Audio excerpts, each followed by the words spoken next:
gagamit ka ng mga, alam nila, sikat na tao yun eh. Sikat. Influencer. Basta alam lang nila sikat yung tao. Hindi na nila iniisip kung si Raulo yun o hindi.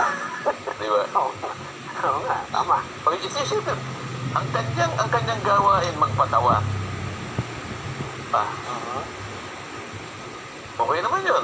Marami naman tayo komedya. Maraming komedyante. Nakita mo naman yung mga institusyon sa komedya. Dolby. King of Comedy. Sino ang makikipagdebate na yung mga tao ngayon nakapagbigay ng talagang kasiyahan, pagpapasaya sa marami nating kababayan? Lalong-lalo na sa isang kahirapan ng buhay, di ba? Panchito, di ba? Taping daldal, Chiquito, marami. Pagpapasaya, isang lehitimong gawain, isang lehitimong profesyon. At talaga namang kailangan ng isang lipunan. Talaga naman, puro lang tayo kalungkutan naman. Wala pang, di ba? Oo. Pero kapag gumawa ka ng isang bagay, pinilit mong magpatawa, para alipustahin mo ang kapwa mo. At the expense of others.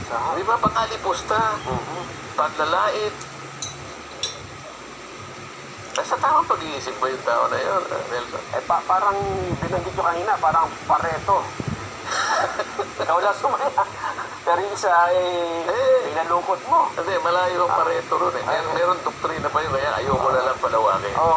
Ang ibig ko sabihin doon, kung talagang ang gawain, kung talagang legitimate, ba't hindi ka ba makakapagpatawa nang hindi ka mga alipusta ng kapwa mo?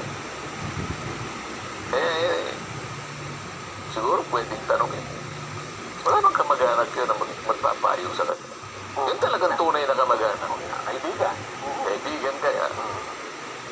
Nakakaawa eh. Di ba?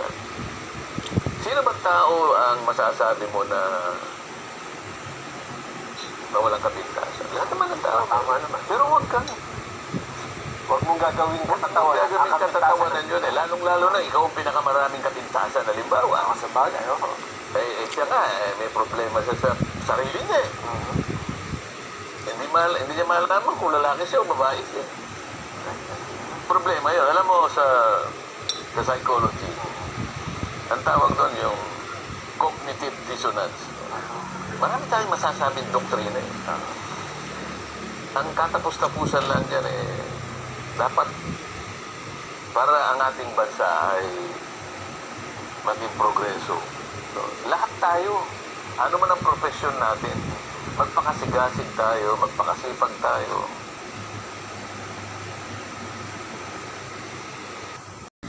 Narinig po natin si Senador Rodante Marcoleta.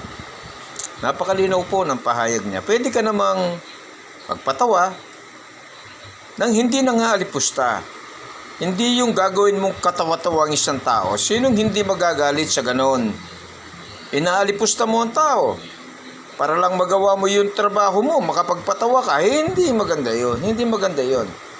Parang katulad lang yan ng mga vloggers. Mga vloggers na para lang mayroon silang mai-vlog, kahit kasinungalingan, kahit fake news, pinopost nila. Ganon din yun. May inaalipos ng tao, may tinatapakan tao. Sana magbago na po, magbago na. Lalaban tayo ng parehas. Gaya na sinabi ni Senador, katulad ni Dolphy, Babalu, mga sikat na yan, komedyante. Pero wala silang tinapakan tao, wala silang inalipos ng tao. Dapat parehas.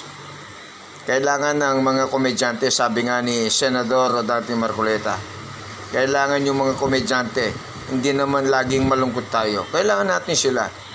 Yung pamisa-misan ay napapatawa nila tayo.